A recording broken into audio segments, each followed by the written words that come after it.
நம்மோடு கருத்துக்களை பகிர்ந்து கொள்வதற்காக தொலைபேசி வாயிலாக இணைந்திருக்கிறார் மூத்த பத்திரிகையாளர் திரு தராசு ஷியாம். வணக்கம் சார். வணக்கம். ஜனநாயகன் பட விவகாரத்தில் சட்டப்படி தான் சொல்லுவோம் அப்படின்னு ஒன்றிய அரசு நீதிமன்றத்தில் தெரிவிச்சிருக்காங்க. உங்களுடைய கருத்து சார்? அதில் மத்திய தணிக்கை வாரியம் மத்திய அரசுக்கு உட்பட்டது. நான் 2 படங்களை தயாரித்திருக்கிறேன். இந்த சென்சார் நடைமுறை நன்றாகவே தெரியும்.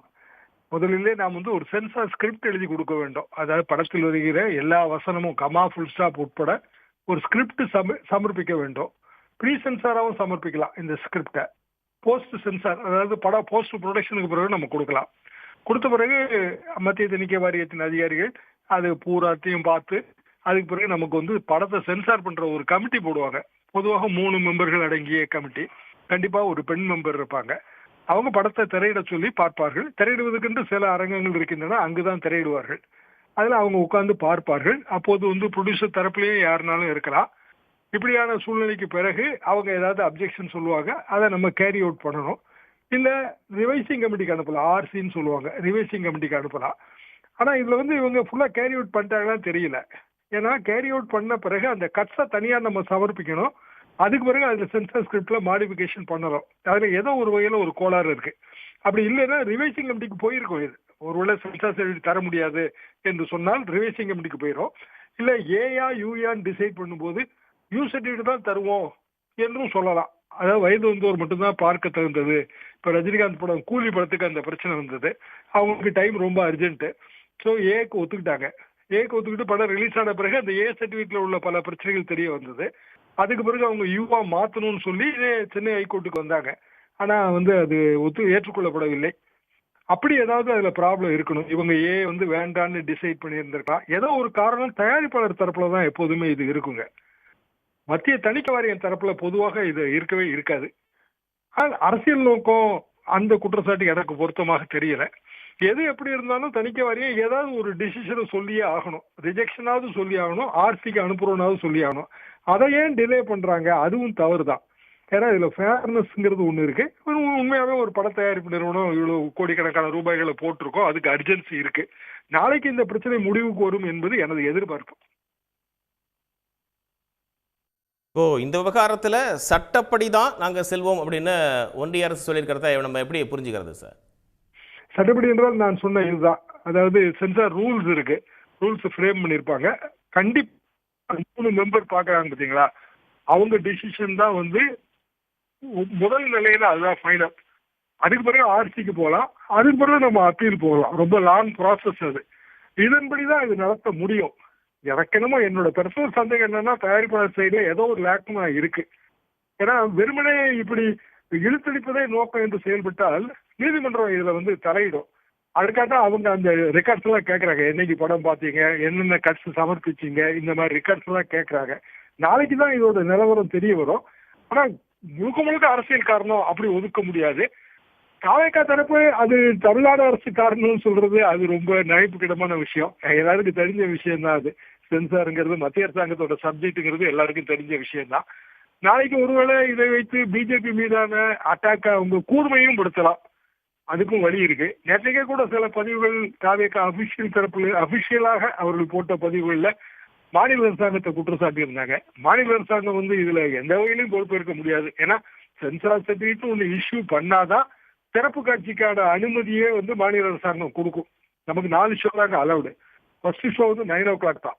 Early morning show not allowed. அதுல ஒரு சம்பவம் நடந்து போச்சு. ஏதோ உயிரிழப்புகள் ஏற்பட்டு போச்சுன்னு சில வருடங்களுக்கு முன்பே அந்த ஏர்லி மார்னிங் ஷோவை நம்ம கேன்சல் பண்ணிட்டோம். இது யாருக்குமே கொடுக்கறது இல்லை. இன்னும் சொல்லப்போனால் சில மாநிலங்கள் அது கொடுக்குறாங்க. ஸோ ஃபர்ஸ்ட் ஷோ 9 o'clock ரேஞ்சில் ஆரம்பிக்கும். 5 ஷோ தான் போட முடியும். 5 ஷோனா நைட் ஷோ. இப்ப சில தியேட்டர்கள்ல அட்வான்ஸ் புக்கிங் ஆரம்பிச்சிருக்காங்க. ஜனநாயகனுக்கு சென்சார் சர்டிஃபிகேட் வாங்குறதுக்கு முன்பே புக்கிங்ல அவங்களுக்கு சென்சார் இஷ்யூ பண்ணல அப்படின்னா எப்போ இஷ்யூ ஆகி ஃபர்ஸ்ட் டேட் வருதோ அப்போ அந்த புக்கிங் மாத்துவாங்க. இல்ல 4 ஷோக்கு தான் அனுமதி, 5வது ஷோ சிறப்பு காட்சி அனுமதி இல்லைன்னு முடிவாச்சுன்னா அந்த புக்கிங் ஃபர்ஸ்ட் ஷோ புக்கிங்க்கு அதை ஈடுகட்டுறதுக்கு லாஸ்ட் ஷோ கேன்சல் பண்ணிடுவாங்க. இது நடைமுறையில இருக்கிற ஒரு விஷயம் தான். பொதுவாக பார்த்தால் சென்சார்ல அரசியல் இருக்காது. காலதாமதம் அபிஷியல் தரப்புல காலதாமதம் என்றால் நீதிமன்றம் அதில் தலையிடும். ஷியாம் சார், இப்போ 12ஆம் தேதி கரூர் சம்பவம் தொடர்பாக டெல்லி சிபிஐ விசாரணைக்கு ஆஜராகணும் அப்படின்னு விஜய்க்கு சம்மன் அனுப்பப்பட்டிருக்கு அப்படின்னு சொல்லப்படுது. மற்றொரு பக்கம் படத்துக்கு தணிக்கை சான்றிதழ் விவகாரம். இதெல்லாம் ஒரு புள்ளியில் இணைச்சி பார்க்கணுமா? ஒருவேளை பிஜேபி கூட்டணிக்கு விஜயை இழுக்கிறதுக்கு இது ஒரு நெருக்கடியாக கொடுக்குறாங்க அப்படின்னு பார்க்கணுமா?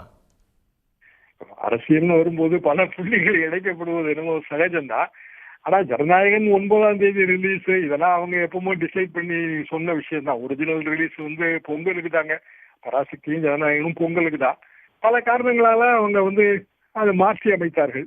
அதற்கு பிறகுதான் இந்த கரூர் சம்பவம் நடந்தது. அப்பவுமே ஜனநாயகன் கடைசி படம் 9ஆம் தேதி ரிலீஸ் ஆகுது, ஜனவரி மாதம் 9ஆம் தேதி ரிலீஸ் ஆகுதுன்னா விஜய் தரப்புல சொல்லிட்டாங்க. அப்போ கரூர் சம்பவத்துக்கு பிறகு சிபிஐ விசாரணை கேட்டு போனது இவங்க தானே. இல்லைன்னா அது சாதாரணமான எஸ்ஐடி விசாரணையா இருந்திருக்கும். அப்ப கூட ஸ்டேட் கவர்மெண்ட் பேர்ல பழி போடலாம். இப்ப சிபிஐ விசாரணை கேட்டு அவர்கள் தான் போனார்கள், அவங்க தான் வாங்கினாங்க, சிபிஐ விசாரணை வாங்கினாங்க. இப்ப சிபிஐ விசாரணைன்னு வரும்போது சார்ஜ் ஷீட் போட வேண்டிய காலகட்டம் வந்துருச்சு. இப்ப 2 விஷயம் தான் அது சார்ஜ் ஷீட்ல சொல்ல முடியும். ஒன்னு கான்ஸ்பிரசி, இன்னொன்னு நெக்லிஜென்ஸ். கான்ஸ்பிரசினா இவங்க பெர்மிஷன் கேட்டதே செப்டம்பர் 25, 27 காலையில அவங்க 12 மணிக்கு வந்திருக்கணும். அவங்க தான் அனௌன்ஸ் பண்ணாங்க. பெர்மிஷன் டைம் மீறி 12 மணிக்கு ஏர்லியரா வந்துருவோம்னு சொன்னாங்க. அது ஒரு நாள்ல கான்ஸ்பிரசி தியரியை ஒர்க் அவுட் பண்ணி அது எப்படி செய்ய முடியும்? அது போக எஃப்ஐஆர் ஒரு சிங்கிள் எஃப்ஐஆர் தான். சிங்கிள் எஃப்ஐஆர்ல 3 பேர் குற்றம் சாட்டப்பட்டவர்கள். கரூர் டவுன் போலீஸ் போட்ட எஃப்ஐஆர். கவுண்டர் எஃப்ஐஆர் கொடுக்கணும், அதுவும் இவங்க கொடுக்கல. கவுண்டர் எஃப்ஐஆர் கொடுக்கல. கரூர்ல இவங்களோட லோக்கல் ஆர்கனைசர் ஒரு லோயர் கோர்ட் கொகிடிசன்ஸ் எடுத்து அவரை அரெஸ்ட் பண்ணி ஜுடிஷியல் ரிமாண்ட் அனுப்பி அவர் பெயில்ல வந்துட்டாரு. ஸோ நேச்சுரலா இந்த 3 பேர் தான் தொடர்ந்து இதுல நீடிப்பாங்க. அப்போ 4வதாக ஒருவரை விசாரிக்கணும் அப்படின்னா அது தலைவர். இப்போ உதாரணமாக போலீஸ் நெக்லிஜென்ஸ் அப்படின்னா காவல்துறை அந்த மாவட்ட தலைவர் எஸ்ஐ விசாரிக்கிறாங்க. அதே மாதிரி நிர்வாக தலைவர் மாவட்ட கலெக்டர் அவரையும் சிபிஐ விசாரிக்குது. டெல்லி கூட்டு தானே விசாரிச்சாங்க. அதே மாதிரி கட்சியோட தலைவரையும் விசாரித்தானே ஆகணும், வேற வழியே இல்லைங்களா. அவர் பேரை சேர்க்கலாம், சேர்க்காம விடலாம், அது வேற விஷயம். ஆனால் விசாரணைங்கிறது நடக்கத்தான் செய்யும். இதையும் முடிச்சு போடலாம். ஆனால் சிபிஐ விசாரணை கேட்டு போனது அவர்கள் தான் என்பதால் இதுல என்ன சொல்லன்னு தெரியாம தாவேகா தரப்பு இருக்குன்னு தான் நான் நினைக்கிறேன். ஒருபுறம் விஜய் பாஜகவை கொள்கை எதிரி அப்படின்னு பிரகடனப்படுத்தி வரக்கூடிய நிலையில், ஆனால் விஜயை பெருசாக விமர்சிக்க வேண்டாம் அப்படின்னு பாஜகவிலிருந்து சொன்னதாகவும் தகவல்கள் தெரியுது. இந்த நிலையில் ஒரு நெருக்கடி கொடுத்து கூட்டணியில் விஜய் எடுக்கிறதுக்கான ஒரு முயற்சி அப்படின்னு பார்க்கணுமா? நான் அப்படி பார்க்கலங்க. காரணம் என்னன்னா, நிஜமாவே ஒரு கூட்டணியில ஒரு சேர்க்க வேண்டும் என்றால் அவருக்கு ஓரளவுக்காக சீட்டு கொடுக்கணும். அதுக்கான வாய்ப்பு இல்லை. 234 தொகுதியில 160 தொகுதி 170 தொகுதியில ஒரு மெயின் பார்ட்னர் நின்று தானே ஆகணும். திமுக இருந்தாலும் அண்ணா திமுக இருந்தாலும். அப்ப மீதி இருக்கிற 74 தொகுதியில எவ்வளவு பேருக்கு பிரிச்சு கொடுத்துட முடியும்? அண்ணா திமுக கூட்டணின்னு வச்சீங்கன்னா பாரதிய ஜனதா அதுக்கு ஒரு சீட்டு கொடுக்கணும், பாமக அன்புமணி அவங்களுக்கு சீட்டு கொடுக்கணும், இன்னும் பலரும் வருவார்கள்னு சொல்றாங்க. இது போக விஜய்க்கு எவ்வளவு சீட்டு கொடுப்பாங்க? சேர்த்தா 20 சீட்டு கொடுப்பாங்களா? அப்ப அதை வாங்கிட்டு அவர் நிற்பாரா? அதற்கான வாய்ப்பு இல்லை. தற்செயலாக இதெல்லாம் நடக்குது. விஜய்க்கான அது நெருக்கடி என்பது பல்வேறு வகைகள் தான் ஏற்படுது. அப்படி வேணா நம்ம இதை எடுத்துக்கிடலாம். ஆனால் இந்த விசாரணை நடக்கும்போது நீதிமன்றத்துல பல விஷயங்கள் தெளிவாகும். இப்ப உதாரணமாக ஸ்டேட் கவர்மெண்ட் மேல குற்றம் சொல்றாங்க, அரசியல் ரீதியான சதி செயல்னு சொன்னாங்க. எதிர்கட்சி தலைவரே சட்டமன்றத்துல கவன ஈர்ப்பு தீர்மானம் வரைக்கும் கொண்டு வந்தாரு. இப்ப அதெல்லாம் இல்லைன்னு நீதிமன்றத்துல சார்ஜ் ஷீட் போடும்போது நமக்கு தெரியும்ல, அது அரசியல் ரீதியான பின்னடைவை தரும் என்பது எனது பார்வை. உடனுக்குடன் செய்திகளை தெரிந்து கொள்ள சன் நியூஸ் பெல் ஐகானை கிளிக் பண்ணுங்க.